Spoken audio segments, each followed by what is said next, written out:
Coba jujur, mungkin hampir setiap minggu kalian pernah berkata, "Udah, rasanya pengen banget resign hari ini." Karena atasan kalian nyebelin, job desk ruwet, gajinya kurang, lembur terus-menerus, teman kerja toksik, jam kerja nggak jelas. Siap pagi rasanya berat untuk berangkat. Tapi lucunya, hari berganti, minggu berganti, bulan berganti, bahkan tahun berganti. Dan kalian masih bekerja di tempat yang sama. Kenapa? Kalau pekerjaan itu benar-benar membuat kita menderita, kenapa justru meninggalkannya terasa jauh lebih menakutkan? Apakah kita kurang berani, kurang percaya diri, atau sebenarnya ada sesuatu yang jauh lebih besar daripada sekedar rasa takut? Yang menarik, fenomena ini bukan cuma terjadi di Indonesia aja loh. Di seluruh dunia, jutaan orang memilih bertahan di pekerjaan yang nggak mereka sukai. Dan psikologi ternyata punya penjelasan yang cukup mengejutkan. Karena rasa takut resign bukan cuma soal pekerjaan, tetapi soal bagaimana otak manusia menghadapi ketidakpastian. Dan semakin kita membahasnya, kalian mungkin akan sadar, kalau selama ini kita bukan takut resign, kita takut terhadap apa yang terjadi setelah kita resign. Di segmen yang pertama ini kita akan membahas terkait dengan sebenarnya Indonesia sedang menghadapi pasar kerja yang sulit. Mari kita lihat kenyataannya. Menurut data Badan Pusat Statistik atau BPS, jumlah keangkatan kerja Indonesia mencapai lebih dari 140 juta orang. Di sisi lain, masih ada jutaan orang yang menganggur dan banyak pencari kerja harus bersaing untuk posisi yang sama. Artinya ketika satu lowongan dibuka, bisa saja ratusan hingga ribuan orang melamar. Belum lagi beberapa tahun terakhir kita sering mendengar berita tentang efisiensi perusahaan dan PHK di berbagai sektor. Situasi ini menciptakan satu pikiran yang sangat manusiawi. Kalau misalnya aku ini resign sekarang, apakah aku bisa mendapatkan pekerjaan baru? Semakin sulit pasar kerja, semakin besar pula rasa takut meninggalkan pekerjaan yang sudah dimiliki. Meskipun pekerjaan itu sebenarnya sudah tidak membuat kita bahagia. Masuk di segmen kedua adalah otak kita lebih takut kehilangan daripada mendapatkan. Ada salah satu teori psikologi terkenal dari Daniel Kahneman dan Amor Tversky yang disebut sebagai loss aversion. Sederhananya, manusia lebih takut kehilangan sesuatu daripada senang mendapatkan sesuatu yang baru. Misalnya, hari ini kalian menerima gaji setiap tanggal 25. Mungkin tidak besar, tetapi itu adalah hal yang pasti. Lalu ada tawaran pekerjaan baru. Gajinya lebih tinggi, lingkungannya terlihat lebih baik. Tetapi belum tentu kamu cocok dengan lingkungan tersebut. Belum tentu kamu lolos di masa percobaan. Belum tentu juga perusahaan yang stabil. Otak kita langsung memikirkan semua kemungkinan buruk. Padahal belum tentu semua itu benar-benar terjadi. Inilah mengapa banyak orang bertahan bukan karena pekerjaannya sempurna, tapi karena mereka lebih takut kehilangan kepastian daripada mengejar peluang. Kita pun juga sering mendengar ya istilah terkait dengan zona nyaman atau zona aman. Jangan terlalu lama di zona nyaman. Tapi sebenarnya banyak orang tidak tinggal di zona nyaman. Mereka itu tinggal di zona aman. Apa bedanya? Zona nyaman berarti kita menikmati keadaan.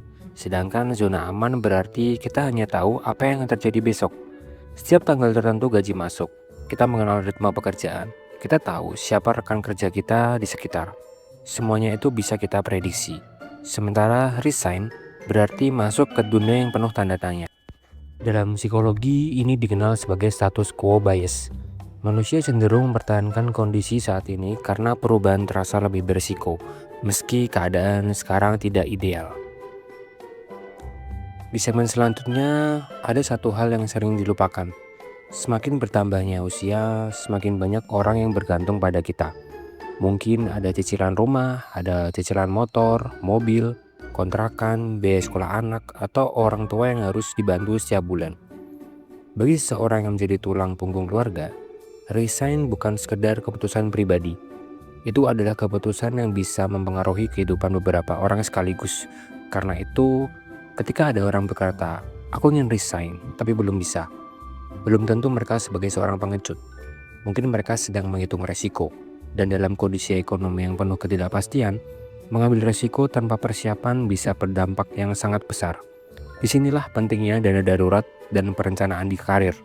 Bukan karena resign itu salah, tetapi karena keputusan besar sebaiknya tidak diambil saat emosi sedang memuncak. Sekarang pun bisa muncul tekanan baru, yaitu dari sisi media sosial. Kita melihat teman mengunggah foto kantor baru, ada yang membagikan kabar diterima di perusahaan impian, ada yang berkata resign adalah keputusan terbaik dalam hidupku. Lalu tanpa sadar kita berpikir, kenapa aku masih di sini? Padahal yang kita lihat hanyalah hasil akhirnya.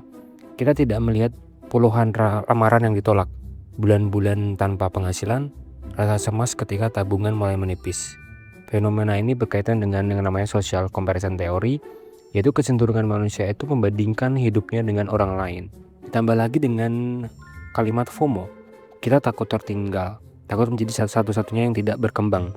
Padahal setiap orang punya kondisi yang berbeda. Ada yang punya tabungan 1 tahun, ada yang baru menikah, ada yang menjadi tulang punggung keluarga. Keputusan resign tidak bisa disamakan untuk semua orang. Jadi haruskah kita untuk resign? Jawabannya tidak ada yang bisa menjawab selain diri kita sendiri. Kalau lingkungan kerja masih memberi ruang berkembang, mungkin bertahan adalah pilihan yang tepat. Kalau kalian mulai kehilangan kesehatan mental, tidak lagi belajar hal baru, atau menghadapi lingkungan yang benar-benar tidak sehat atau toksik, mungkin sudah saatnya mulai menyusun jalan keluar. Tetapi ingat, resign bukan pelarian. Resign adalah strategi. Kalau ingin pindah kerja, persiapkan diri, tingkatkan keterampilan, tingkatkan skillmu, ikut source atau ikut bimbingan-bimbingan yang berkaitan dengan pekerjaanmu saat ini. Perluas jaringan, bangun portofolio, dan terutama adalah siapkan dana darurat. Cari pekerjaan baru sambil tetap bekerja jika memungkinkan. Dengan begitu, kalian tidak melompat tanpa arah, tetapi berpindah dengan rencana. Untuk sesi terakhir sebagai penutup, jadi setelah semua yang kita bahas hari ini, kita bisa melihat bahwa rasa takut resign bukan selalu tanda seseorang itu lemah. Seringkali itu adalah respon alami ketika kita dihadapkan pada ketidakpastian. Yang perlu kita waspadai bukan rasa takutnya, melainkan ketika rasa takut itu membuat kita berhenti berkembang selama bertahun-tahun. Karena pada akhirnya, pekerjaan yang baik bukan hanya tentang gaji, tetapi juga tentang kesempatan belajar, kesehatan mental, keseimbangan hidup, work-life balance, dan masa depan yang ingin kita bangun. Sekarang aku ingin bertanya kepada kalian nih, kalau hari ini kalian mendapat tawaran pekerjaan dengan gaji 30% lebih tinggi, tetapi harus keluar dari zona yang sudah kalian kenal, apa kalian berani mengambilnya? Atau tetap bertahan? Kenapa? Tulis jawaban kalian di kolom komentar. Saya ingin membaca pengalaman dan sudut pandang kalian. Kalau kalian suka pembahasan seperti ini, yang bukan psikologi, data, dan fenomena sosial di Indonesia, jangan lupa like, subscribe, dan aktifkan lonceng notifikasi. Karena di channel ini kita bukan hanya membahas apa yang terjadi, tetapi juga mengapa hal itu bisa terjadi. Sampai jumpa di video selanjutnya.